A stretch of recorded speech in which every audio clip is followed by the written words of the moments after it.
here's the schedule for today, and talking about the future a little bit, because let's see, about this filming today, what happens is we have this camera. In case you didn't notice, the camera will film me, and then as you guys are having discussion, it might come around and film you. Some people in this class feel very uncomfortable with being filmed, and that's fine.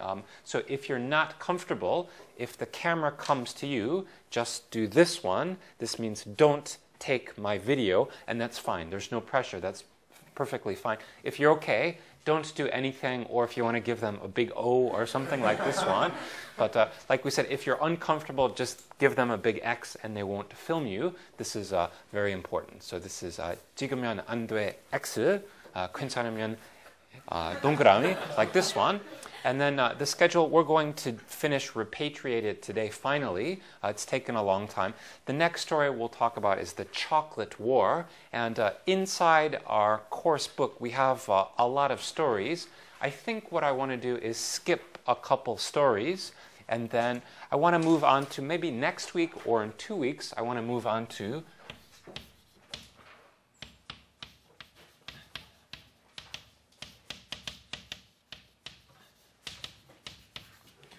maybe in 2 weeks or 3 weeks, I want to move on to a unit in children's literature. At that time, we'll get a new book, new set of copies. And then the reason I want to do this a little bit quickly is you guys seem very tired with reading Repatriated and this kind of dramatic stuff. Children's literature, not because you know, you're not smart or anything like this one, but this one is kind of a lot more fun. It's more exciting, it's more lively. It will make you happier and wake you up. So in a couple weeks, we'll finish the first set of stories and move on to children's literature, because looking at you guys today, you look so tired. And even, not only do you look tired, most of you are wearing very dark colors. Is that because of Halloween or anything special? Just because it's Monday? Or because of this class or something like this? I see some yellow, but that's about it. Mostly some yellow, some red, but like this one. And then we know that in December we'll have final exams, and I think the semester started on a Wednesday, so some people tell me this is final exam day, this is final exam day. So what I have is final exam day should be Monday. According to my schedule, final exam should be 12/19. Is that what you guys have? You're not sure yet? Okay, so if you don't know now, you could check out your schedule and then find out maybe later today or by next week, so that we can all agree we're on the same day, like this one. So I think this is right, but probably like this one.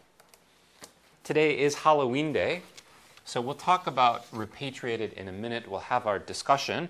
But first, we'll do a little bit of this candy game. We'll talk about Halloween. And we'll do a little monster quiz. So I'll describe to you some monster. And if you know what monster I'm talking about, raise your hand. It's not hard. You'll get one. What do we have today?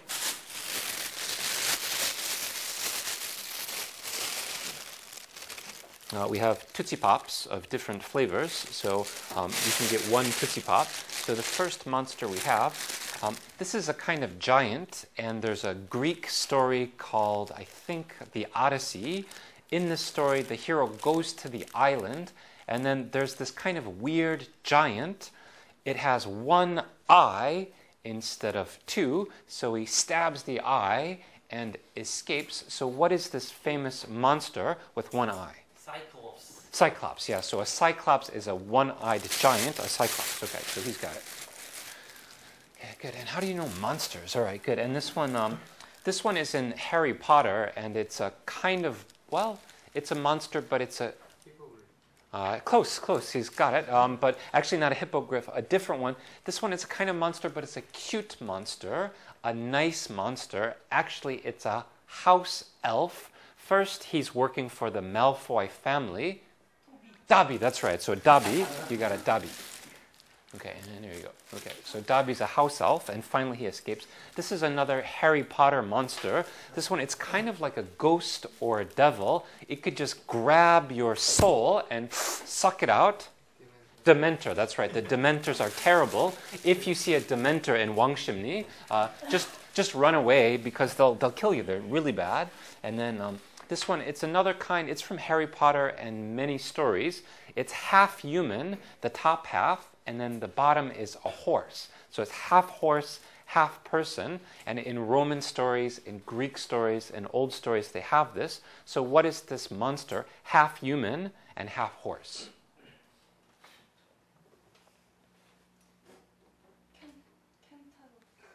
Kentoros. Okay, she's close enough. Okay, good enough. So actually that's called, that kind of monster is called a, sorry, ooh, did I drop it?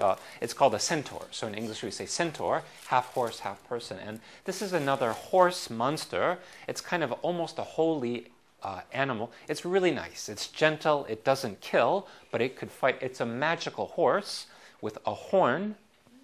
A unicorn, very good. She's got a unicorn. Okay, good. So that's a unicorn. And this is another magic horse. It's a horse with wings that can fly through the sky. So a centaur has a horn. This is a winged horse that you can see in Old Greek and Old Roman stories. Pegasus. That's a Pegasus. So that's right. Pegasus and... Okay, good. And I think there's maybe one more monster question. This one's very easy. This is... kind of a human monster like a wizard, almost always female. And from the Wizard of Oz, there's a couple of these. They're usually evil, sometimes they're good. So usually female kind of magician. A witch, that's right, a witch. Okay, and this one, it's another kind of evil monster.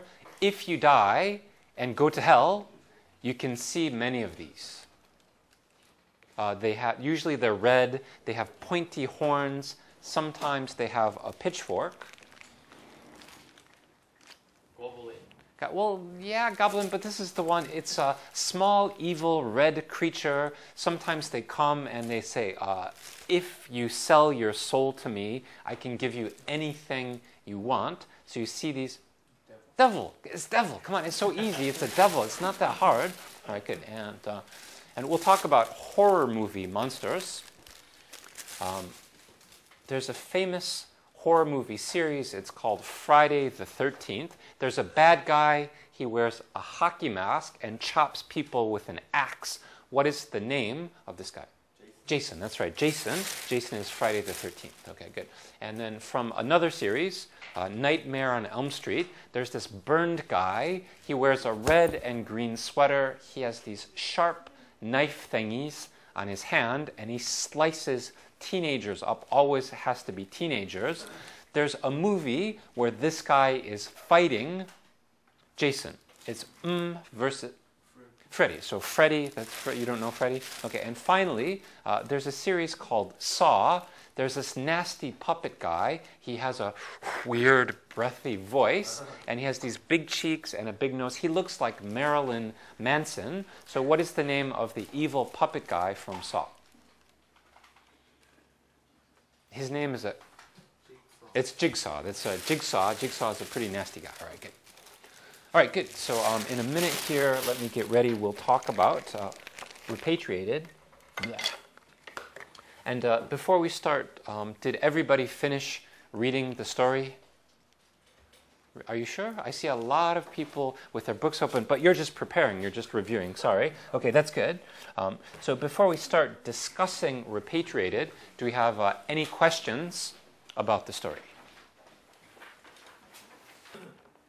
Okay, so then what we'll do about the story is we'll put you guys into your groups. You're keeping the same groups as you are. I'll just give you some questions about the story so you can go through and answer the questions in your group. Most of these you already know, but not all of them. So we have this one. So everybody, our words and our real thinking don't match up. So this conversation they have, Chen answers her question, but that's not what she wants to hear, but she doesn't say it. She's trying to push him, give him some pressure to tell him, to tell her something more special. So what is it she wants him to say? It's very important. And finally, the last question, what is the meaning of she watched him heavily? Especially this word, heavily, has some special meaning.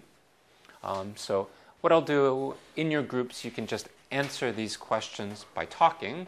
I'll give you about 5 minutes or 10 minutes.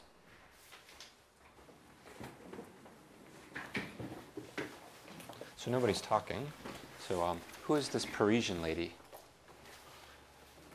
Parisian lady is another French woman. And she let her know how to go back to her country. Right, okay, right. So this Parisian lady, she says, oh, you can be repatriated, you can go back. What did you think about the lady? Her character?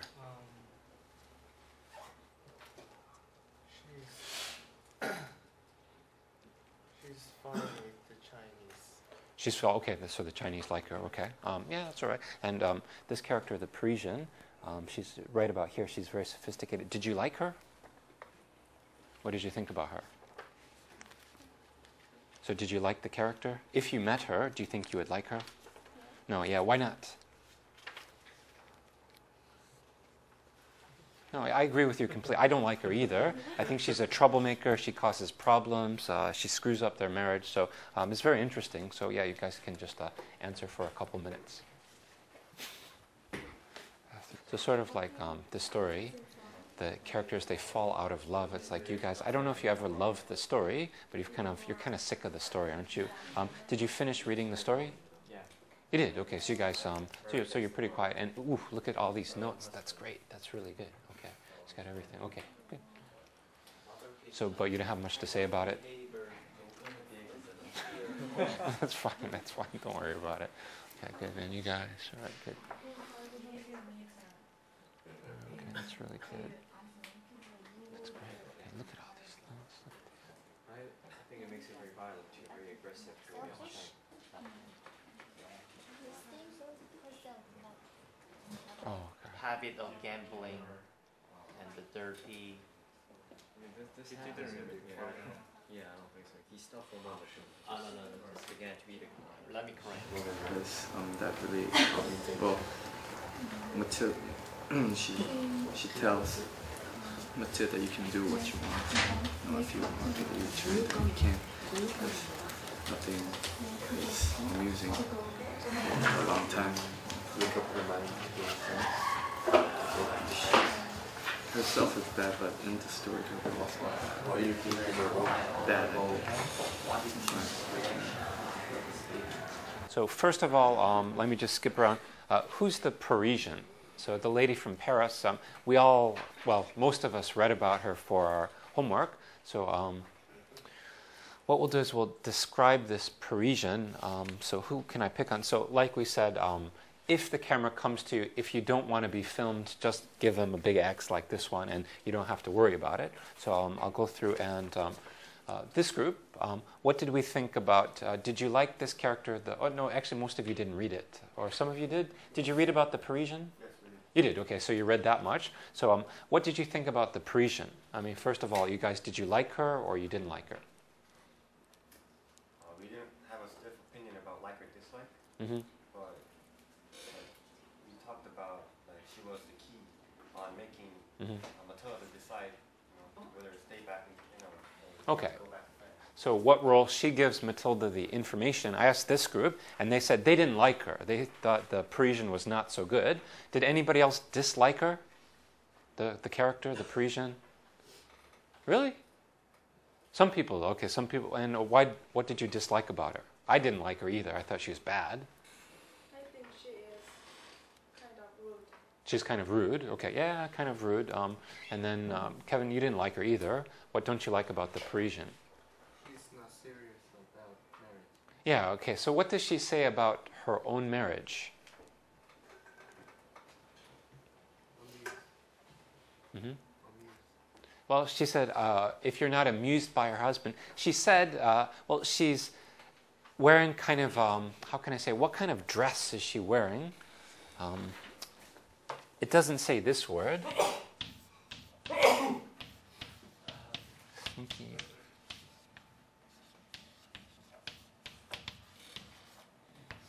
Okay, so she's wearing this kind of dress, slinky or revealing.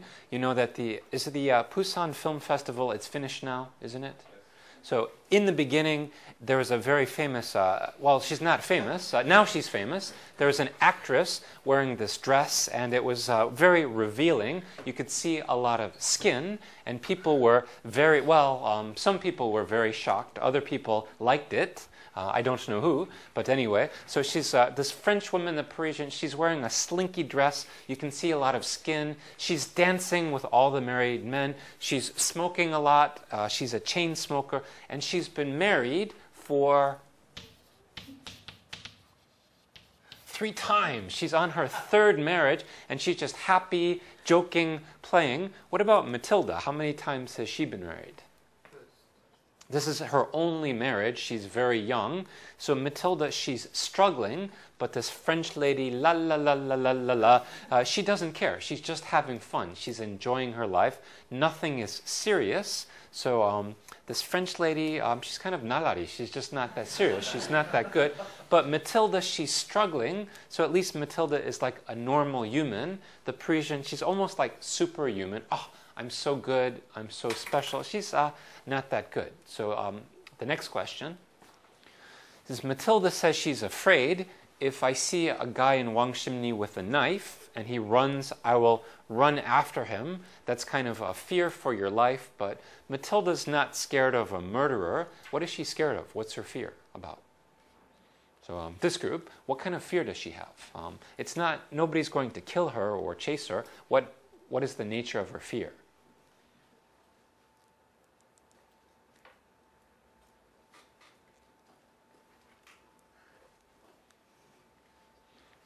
Looking very uncomfortable over there. Okay.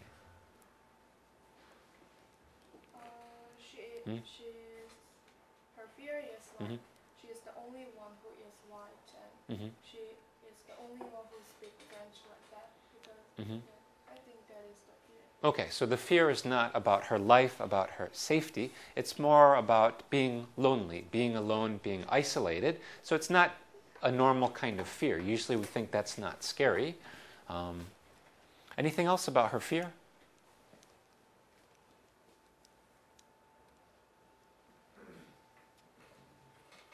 No? Fear that she might have to be mixed with all these Chinese people who she hates. Yeah, so her fear is also about her future, dealing with the people who she does not like. So mostly it's being different, and there's the idea of face. So face, there's 2 kinds of face. We have a physical face and also a metaphor face. If I go to Hanyang Plaza and I'm eating my donkas and I'm wearing a white shirt, I trip and my donkas and all the donkas sauce is all over.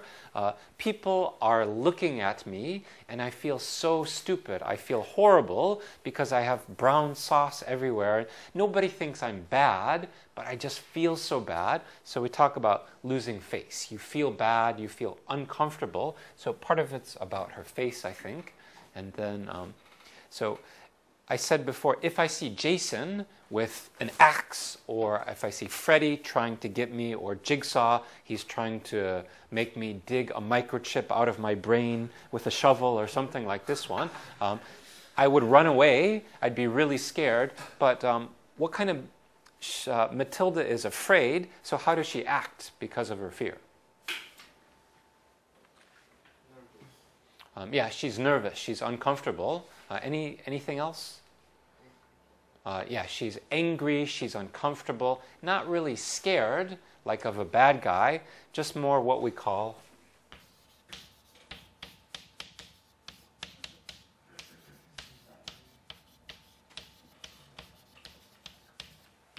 she's not really feeling fear. It's more like she has anxiety, nervousness. I wouldn't say it's fear. She's uncomfortable. She doesn't like where she is. It's a different, unusual kind of fear. Okay, and question, this third one about Matilda says, I cannot live here. And then, what does Chen say? Matilda says, I'm sick of this. I hate it. I'm going. I'm out of here. But what does Chen say?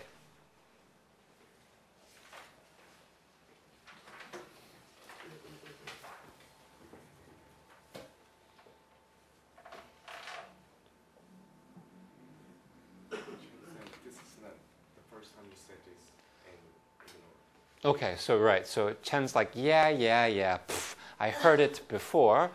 It's not so good. If you have a girlfriend or boyfriend and they say, I'm leaving you, you say, you shouldn't say, yeah, okay, whatever. At least you should, what should you say? What should Chen say? Yeah, pff, whatever. What should he say? Why? Okay. Why are you leaving me? Okay, so ladies, if you have a fight with your boyfriend, he says, I'm leaving, or no, actually you say, I'm leaving you, and he says, why? Is that what you want to hear? I'm leaving you. Why? If you were Matilda, what would you want to hear? Why? It's a little bit disappointing, a little bit underwhelming. What should he say? What should he do? Please, yes, there we go. He should say, oh, please don't go. That's a start. Okay, that's a little bit. How about actions? What could he do? What should he do? Beg. He should beg her. Okay, there we go. That's a little bit romantic. A little bit. Okay. So you're getting ready to leave him, and he's begging. Please don't go. More. You want more than that. This is minimum. A little bit of begging. He should have kneel down. There you go. Okay, so at least he should kneel down. Baby, please don't go. But it's not enough. You would want more than that. Any ladies, what would you want? Okay, begging. That's a start. That's a C. But he wants to get an A+. What should he do? Cry. Yes. Okay. There we go. Okay. Okay, he should cry, he should beg, he should apologize. How about some action? He should, oh, okay, good, okay. Okay, so he should crawl on the ground like a worm. That's good, that's maybe a B, even a B+. Anything else he could do to please her, to convince her? Give her a hug, yeah, give her a hug, yeah, that's a start. Anything else? Kiss. Give her a hug. What kind of kiss? A good kiss. A good kiss. Okay. Yeah. Okay. Well, no, that goes back to the issue because he doesn't kiss. He's more traditional Chinese guy. They don't kiss.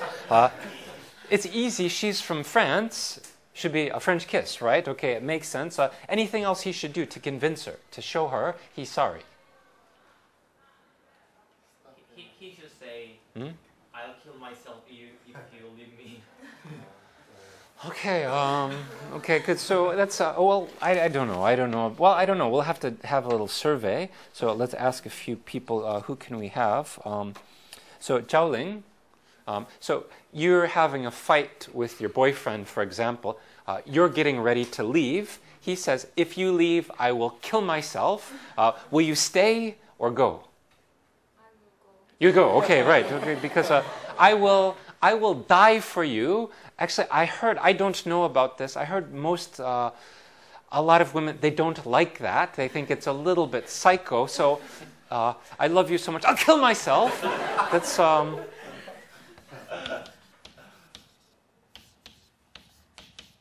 we talked before about the freak flag.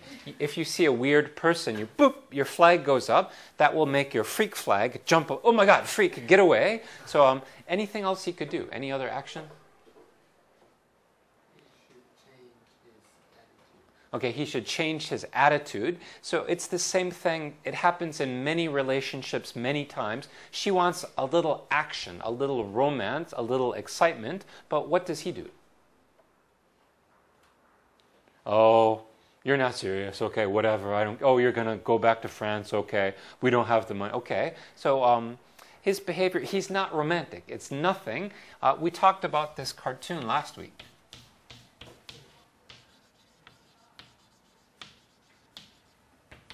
It's like, did we talk about Atta Mama last week? Really? No, okay, that was my other class. If you watch this Japanese cartoon,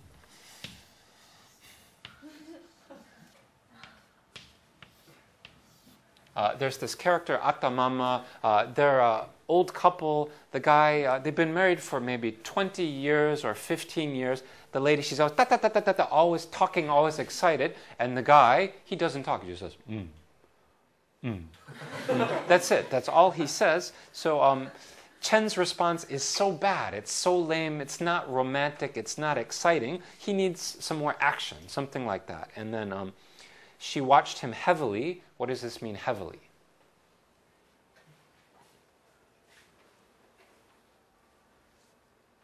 So sad.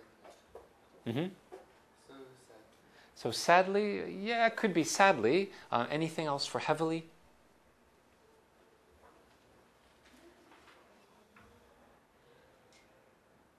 No.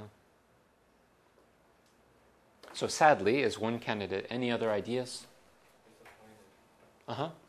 Yeah, more like disappointed, angry, full of negative emotion, heavily, like that one. So these are specific questions. We'll move on and talk about the discussion questions. This is it's a little bit small, but here some of these are specific questions. There's a clear answer. Some other ones, there could be any kind of answer.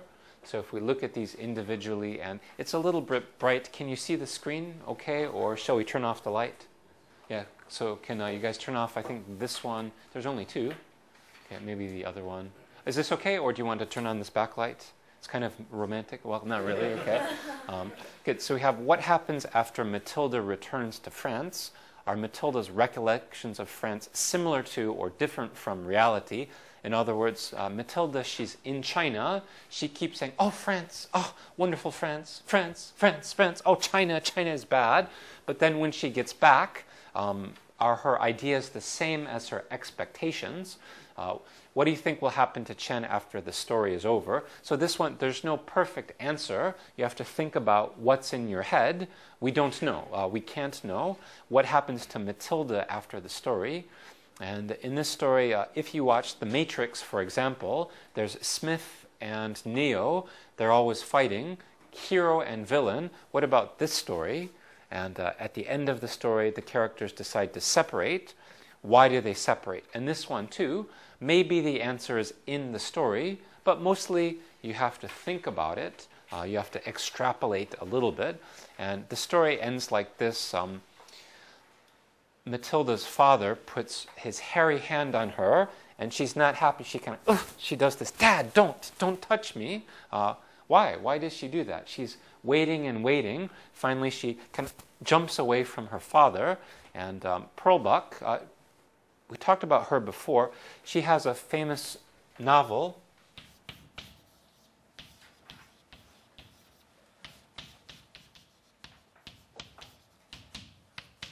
Pearl Buck's novel called The Good Earth. It's called either Deji or Toji. Toji? Deji. I always get those confused because one is by a Korean author, one is by Pearl Buck. But she has this story called The Good Earth. She won a Nobel Prize for this novel. This is a great book, actually. It's similar but a little bit more exciting. But anyway, she looked at this one, and then there's something called a moral we talked about before. What does it mean when a story has a moral?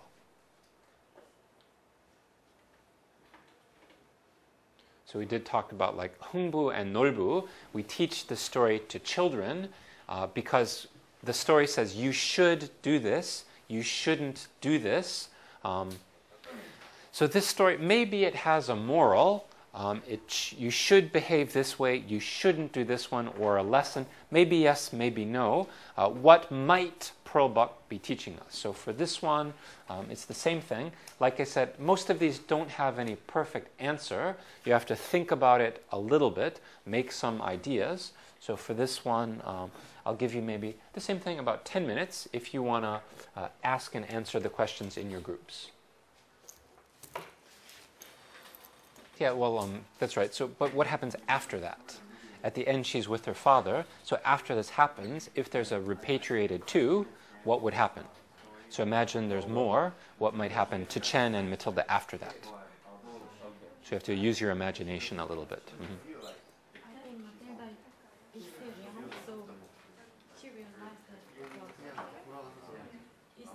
So me as well, I think she might turn out to be the Korean in China, who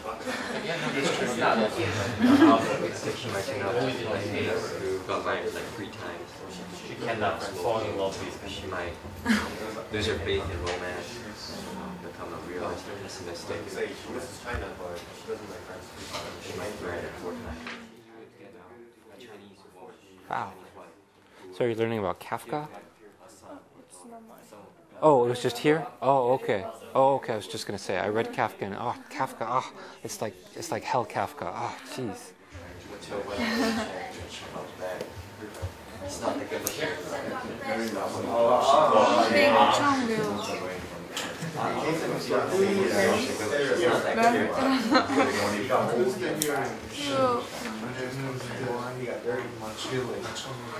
Realize that how bad he is.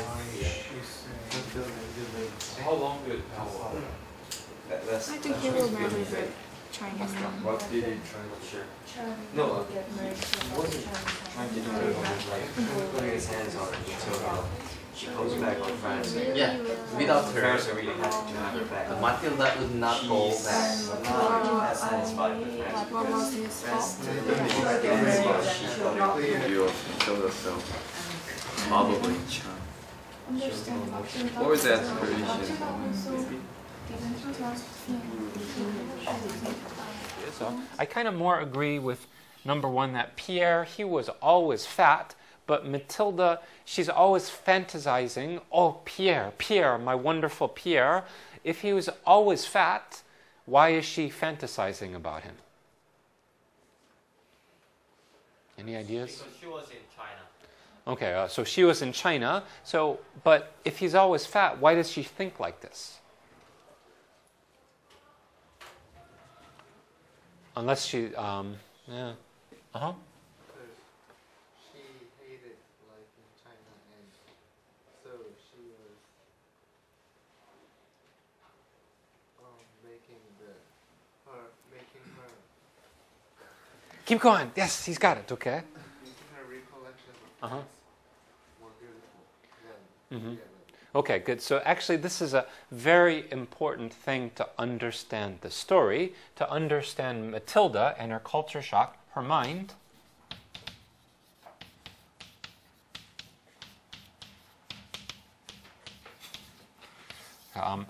This happens to anybody, even your hometown.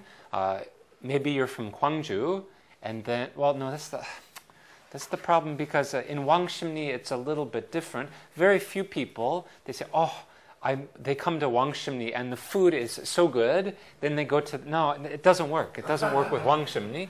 So Matilda, her mind is playing tricks on her. It tells her that, oh, France is perfect, France is heaven, China is like hell.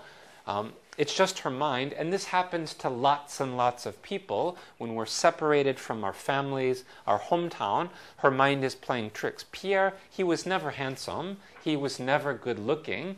It's the distance is playing tricks on Matilda. So China was never hell, and France was never heaven. It's all in her mind, and that's something that Pearl Buck is talking about. How about this one? We just talked about this. So after, what's going to happen with Chen in the future? So after the story ends, what might happen to Chen? He's getting divorced from the French woman. What's next? She'll get married to another. Okay, so he'll get, Chen will get remarried and? Any other ideas? Well, no, what he's saying, so after he gets married, then what? He'll get promoted. Okay, and the new wife will be another French woman, do you think? No, what kind of wife? Chinese. So that's right. It even says in the story, maybe the second wife, the father, the uncle, they'll find somebody, she's right for you. Do you think he'll be happier or less happy? Happier. Maybe he'll be happier. Maybe he'll understand the new wife a little bit better, or she will follow him. What about Matilda? She'll miss China, and she'll go back, or she'll just miss it. She'll just Okay, she'll be missing China. Okay, some people say yes, some people say no. This group had kind of an interesting theory about Matilda's future. What were you guys saying? It's kind of weird. might get married like a couple of times, like the Parisian. Okay. You know, she might start smoking. I think she's gonna lose her faith in romance, become really pessimistic, wear those slinky, you know, dresses. You know, Oh, okay, like from the Busan Film Festival. Okay, right. That's right. Okay. Yeah. So maybe she'll just have a hard time. She'll start smoking. She'll have a hard life. She'll lose her sense of romance. Or do you think she'll marry Pierre? No, Pierre. Let's face it. Pierre sucks. Pierre's so bad. Nobody wants to marry Pierre. Even Matilda. Look at this guy. Look at my brother. It's so terrible. He's disgusting, Pierre. Let's see. This one, kind of a goofy question, and this one we don't worry about. The story. Is there a moral of the story or a lesson that Pearl Buck is trying to teach us? We should do that, or don't do this, or anything. Be satisfied with what you have. Ooh, okay. So don't be greedy. Be happy with what you have. Make the best of your situation. Oh, that's good. I like that. That's interesting. Any other ideas? That's good. Wow, I didn't think about that. Anything else? Because that's good. No? That's it? Really? No? Oh, okay. There's more. There's a lot more to it. You can make a lot of this. I think...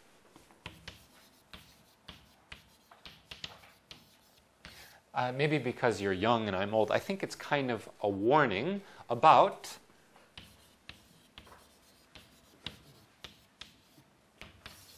romance. So if you watch kind of romantic movie, maybe 80% of romantic movies, there's the idea the young couple, they fall in love and they meet each other's parents. And the father and the mother, they don't ask about his personality. They say, what school did he go to? How much money does he make?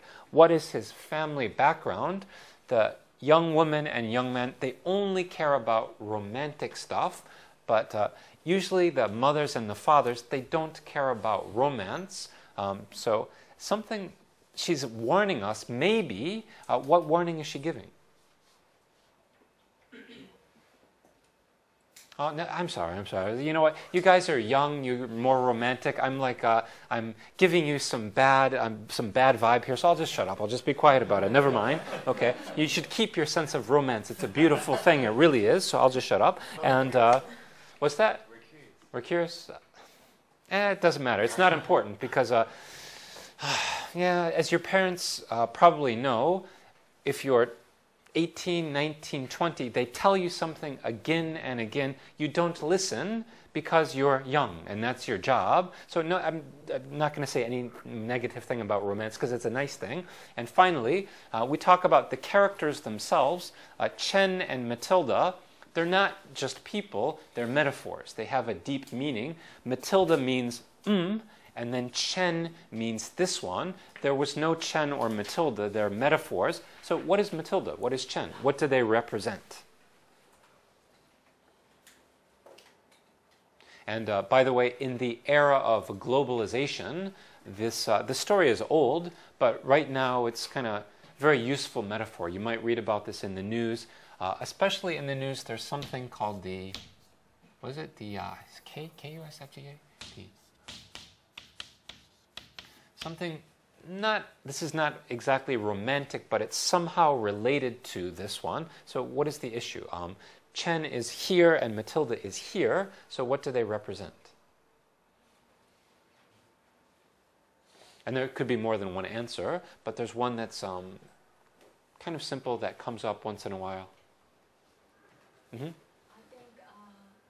Chen represents reality and Matilda represents romance or fantasy. Ooh, I didn't think of, ooh, I like that one. Okay, so Chen is more realistic, the real world, and Matilda's kind of in a fantasy world. So romance versus reality, kind of cold, hard truth versus an ideal.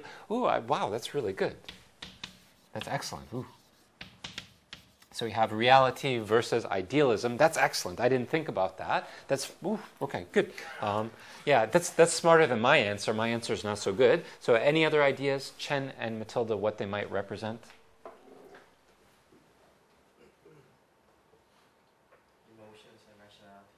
Emotions and rationality, yeah, it's kind of similar. She's more emotional, he's more rational. Anything else in the real world? Yeah, liberal and wow, you guys are, yeah, geez, all right.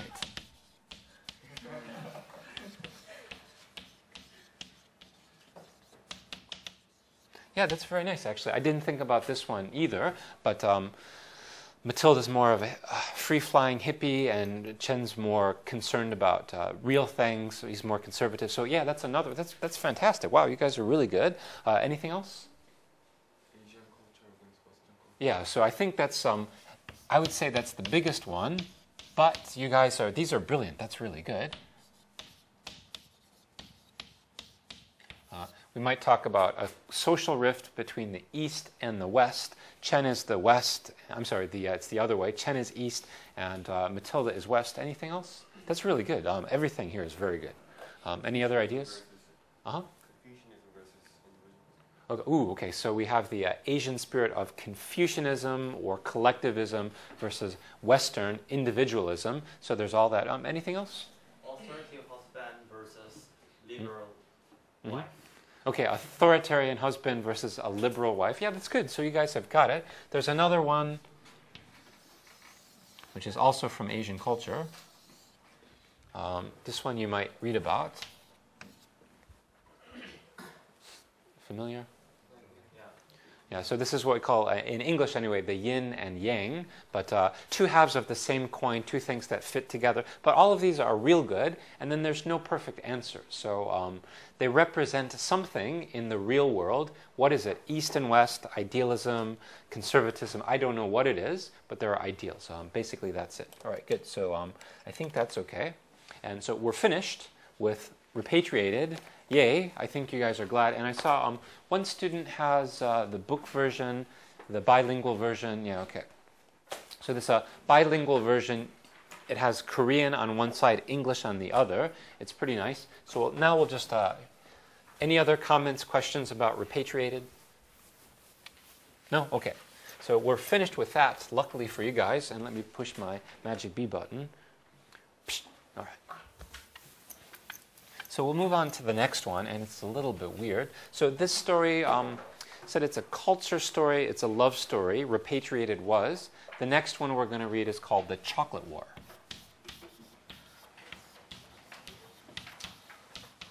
So don't look at it yet.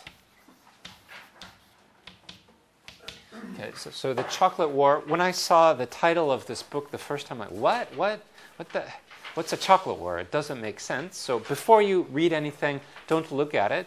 In your group, you can answer the question.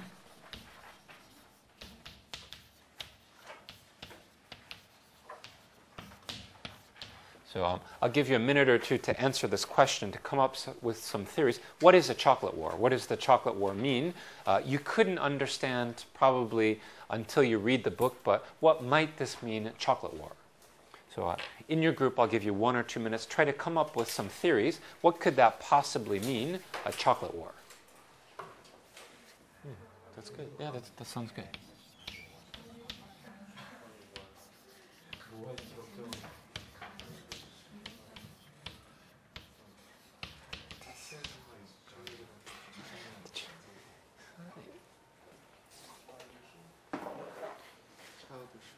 Childish? Yeah, it sounds like it could be. Yeah. You're not gonna. It's not easy to think about because the chocolate war. It sounds a little bit weird, but I had some good theories. Right. So this group, I thought I heard some interesting ideas. What did you think the chocolate war means? What is a chocolate war? She said no. She had a good idea. So what was your concept for a chocolate war? Chocolate is very sweet. Mm-hmm. So So it's a matter of battle of couple. So you mean the couple is arguing about the chocolate. Oh, okay, so yeah, maybe a boyfriend and girlfriend, they're arguing about which chocolate to buy. That makes sense, yeah.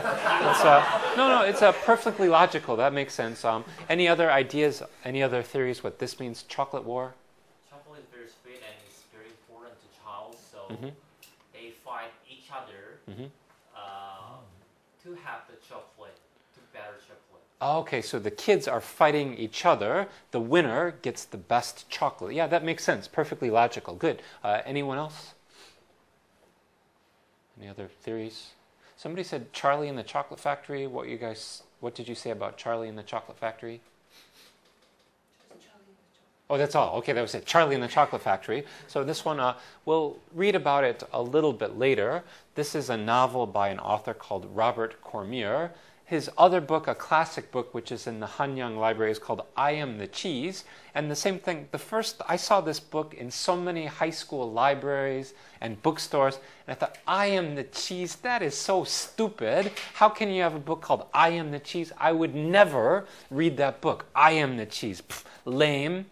But I went to the Hanyang Library. I couldn't find anything, so I thought, I Am the Cheese. This is going to be stupid. I'll read it. But, it was so good. The name is so stupid, but actually the book is very good. It's quite enjoyable. And The Chocolate War, it has a stupid name, but if you read the book, it makes sense. It's logical and interesting. So it's not a bad book. What it's really about is...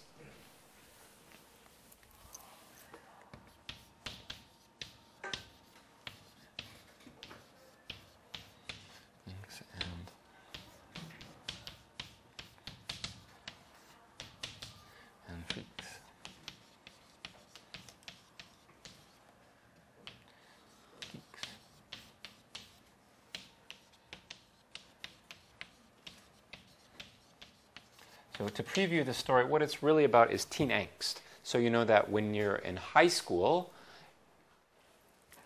most people are angry. Not because of anybody. Teenagers are just angry most of the time, or at least I was anyway. So it's about that one. And it's also about fitting in. When you're a teenager in high school, you want to be cool. You want to be with the cool people like everybody else. Sometimes, most of the time, teenagers feel like, oh, I'm different. I'm not like the other people. I'm strange. There's something wrong with me. So it's about struggling to fit in, and freaks and geeks. So this is a TV show, but it's a real expression, or jocks and nerds. So freaks and geeks, is that familiar? So in high school, the kids who are not cool might be freaks or geeks. The same thing, jocks and nerds. This was the big one when I was in high school. Does anybody know what a jock is? Really? Jerk? Jock is a jerk. So a jock is a student who's very good at sports. So the star football player or all the wrestlers, they're all jocks. So the jocks, at least in high school, are the most popular because they're good at sports. Not because they're nice or because they're smart, but usually the good athletes. And nerds are the students who are not cool.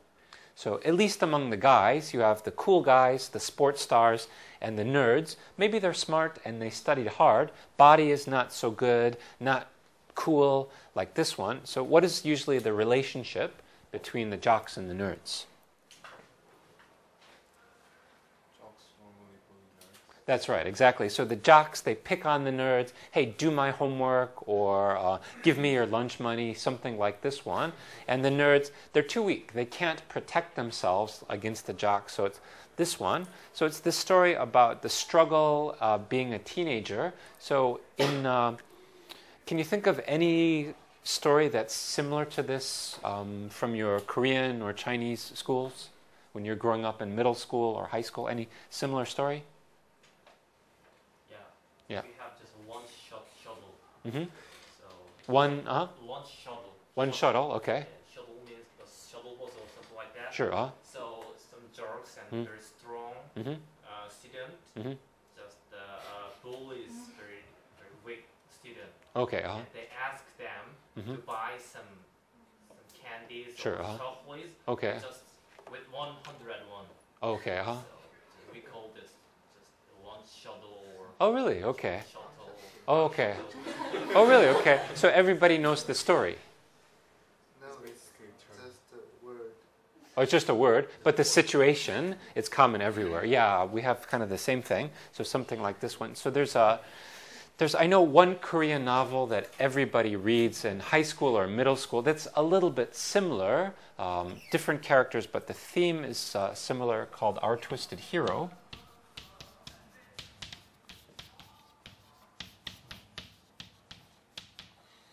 So Our Twisted Hero, you probably read that in middle school. Do we know this book? Seok-dae and Han Byung-tae and all that one. So it's different, but some of the background is similar. High school, middle school, people are very cruel, very nasty. There's another one called Lord.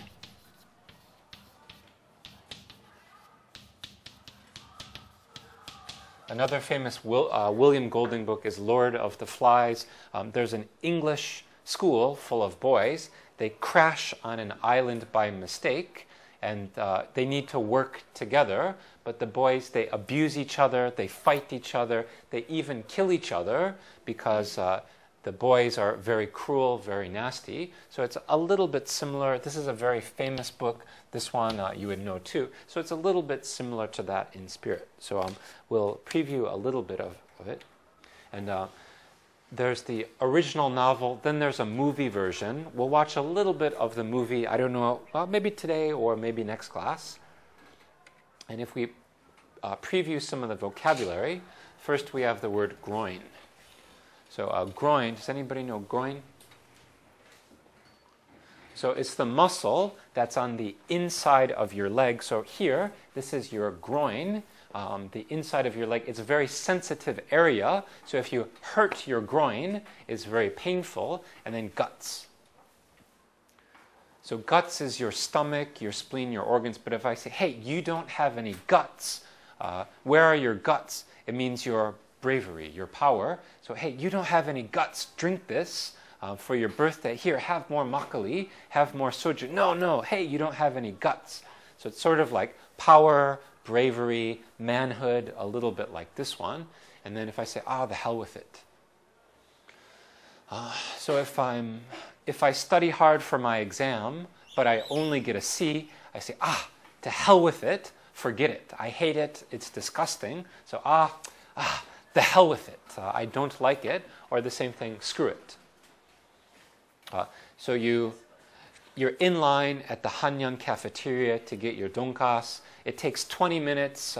You can't find a table. You get there and finally, you drop the donkas on the floor. You say, screw it, no donkas. I'm not going to have it. So I quit. I give up. I hate it. Screw it. If you want to use bad language, we use, instead of screw, F-U, the same thing. So screw it, I give up. And this word screw is a light version of the F word. So instead of saying F-U, I can say screw you, F off, screw off, F it, screw it. It's maybe middle school version, F-XXX, that's high school or older. Same, a little bit like this. And he talks about being 5'9", that's 175 centimeters tall. This one, 66 kilograms. So for a normal person, high school kid, not so bad. But if you want to be a football player, not so good. A little bit too small, a little bit dangerous. And then I can say, he's a hell of a coach, a hell of a coach. They mean the same thing. If I say slowly, a hell of a, quickly, a hell of a coach. So if you did a great job on your exam, I say, hey, hell of a job, you did a good job. Or, hey, you're a hell of a sports player, you're fantastic, you're wonderful, you're great. So a hell of a, and then vomit. So you have a problem, you barf, you puke, you vomit. And then this word bastard, it means many things in English. It's a little bit complicated. So what is a bastard? Yeah, it's a child who doesn't have a father. The parents are not married, but we don't use it. It's kind of an insult word. So if I call you, hey, you bastard, it sounds like, hey, let's fight, let's go. It's a big insult. But if I change my intonation, it could be okay. So if I say, my old high school friends, I didn't see them for 20 years, so I say, hey, you bastard, it's so good to see you. That's not bad because of my feeling. Or if I say, you old son of a bitch, ha ha ha, it's because of my intonation, it's not so bad. But if I say, hey, you bastard, you better not do that, then I'm really angry. So it depends on how you say it. And in the Hong Kong Kung Fu movie, they're always fighting, ha! You bastard! Ha! Like this one. So it's the same thing. It's a bad meaning. So it could be good or bad. It depends on how you say it, your intonation. So we'll take a look at the Chocolate War. And the Chocolate War is the last story that's in your course packet here. So it looks like this one. It's actually like horizontal. So if you take a look at page 1. Oh, really? There's no questions? Ow, ow, ow, ow.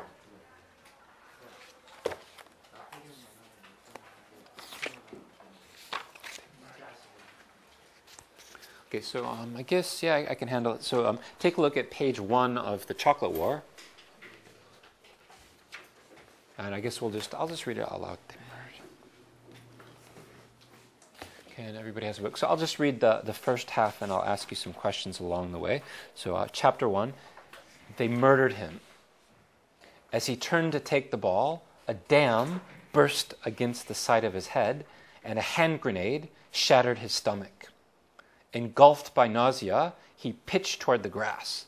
His mouth encountered gravel, and he spat frantically, afraid that some of his teeth had been knocked out. Rising to his feet, he saw the field through drifting gauze, but held on until everything settled into place, with a lens focusing, making the world sharp again with edges. The second play called for a pass. So I'll give you just about 30 seconds, explain what happened. Talk to each other, answer.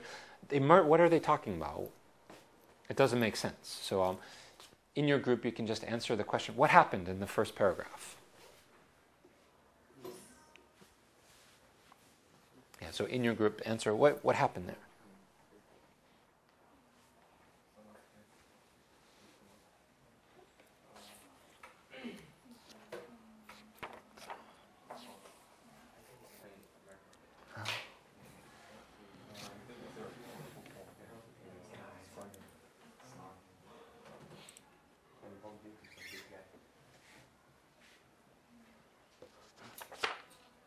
Okay, so I heard a couple. So what's happening in the first paragraph? Right, so he's playing football, American football. He was trying to throw, somebody grabbed him and crashed him to the ground. So why does it say they murdered him? He didn't die, he's alive. What does it mean they murdered him? That's right. So it was almost like he's getting killed. There's no mercy. Like they really want to kill him. Very violent, very savage. So that's what that means. So the second play called for a pass. Fading back, he picked up a decent block and cocked his arm, searching for a receiver. Maybe the tall kid they called the goober. Suddenly, he was caught from behind and whirled violently. A toy boat caught in a whirlpool. Landing on his knees, hugging the ball, he urged himself to ignore the pain that ripped his groin, knowing that it was important to betray no sign of distress, remembering the goober's advice. Coach is testing you, and he's looking for guts.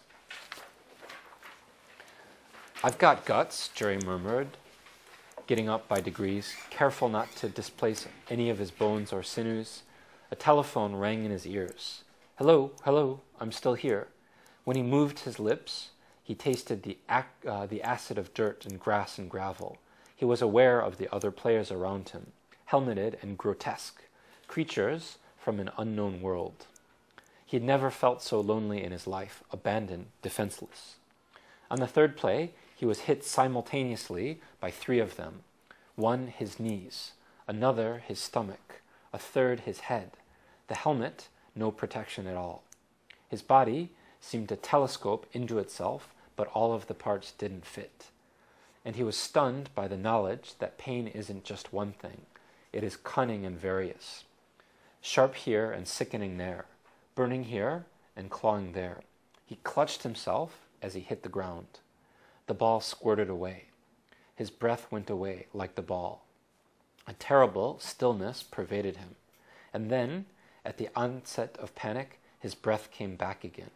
His lips sprayed wetness, and he was grateful for the sweet, cool air that filled his lungs. But when he tried to get up, his body mutinied against movement. He decided the hell with it. He'd gone to sleep right there, right on the 50-yard line. The hell with trying to go out for the team. Screw everything. He wasn't going to sleep. He didn't care anymore. Renaud! Ridiculous. Someone called his name. Renaud! The coach's voice scraped like sandpaper against his ears. He opened his eyes flutteringly. So what happened here?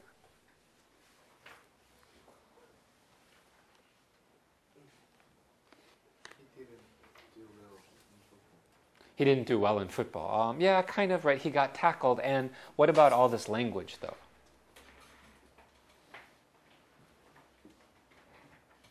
Mm-hmm. He lost consciousness. He got hit really hard. It hurts here and here and here. He's got grass in his mouth, dirt in his mouth. But some of the language they use, if I look like this one, on page 1 it says, a toy boat caught in a whirlpool.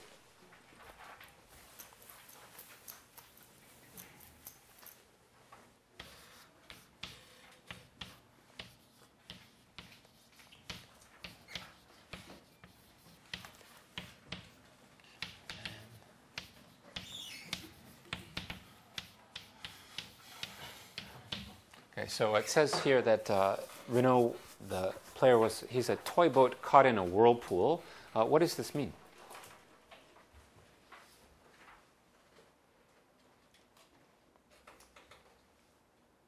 So a whirlpool is kind of like a tornado in the water. If there's some hole or drain, the water spins like this. So a huge whirlpool and a toy boat. So what's happening to the toy boat in the big whirlpool?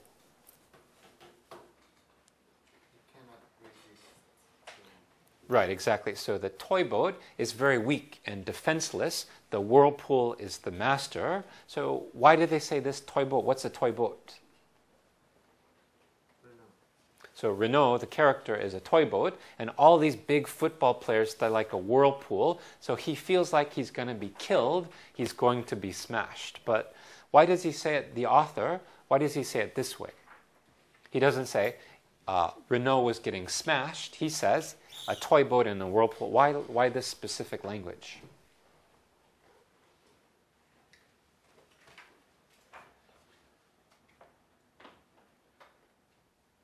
Any ideas? Okay. So we call this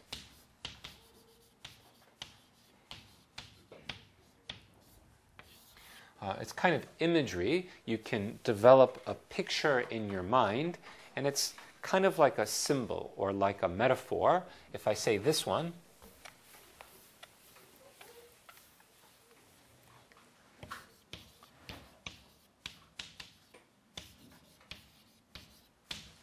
if I say it like this way, love is war, it's kind of more interesting, more romantic, more exciting. This idea is the same thing. The author is trying to paint a picture. So this one, I think we're okay. Should we watch the movie? Let's see. Yeah, we could watch 5 minutes of it. Yeah, maybe we'll do that. So just for a minute or two, we'll watch the beginning of the movie so you can kind of get a visual image of what that's like. If I can find it. Okay, so that's just the scene we read, the scene we just saw there. And for next week,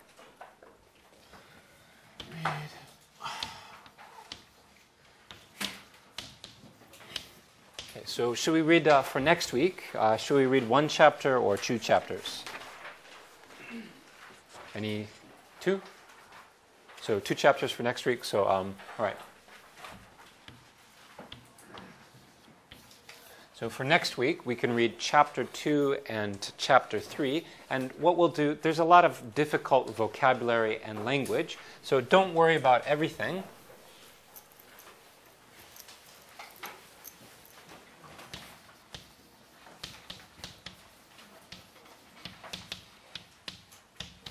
So for next week, what I want you to do, read chapter 2 and chapter 3. Get the gist. Don't worry about the details. Just try to understand what's going on in the story, what's the action, who are the characters. So try to understand 70%, 80% is a little bit hard. Don't try to get everything. And let me check our attendance one more time. Some people were late, so let me see.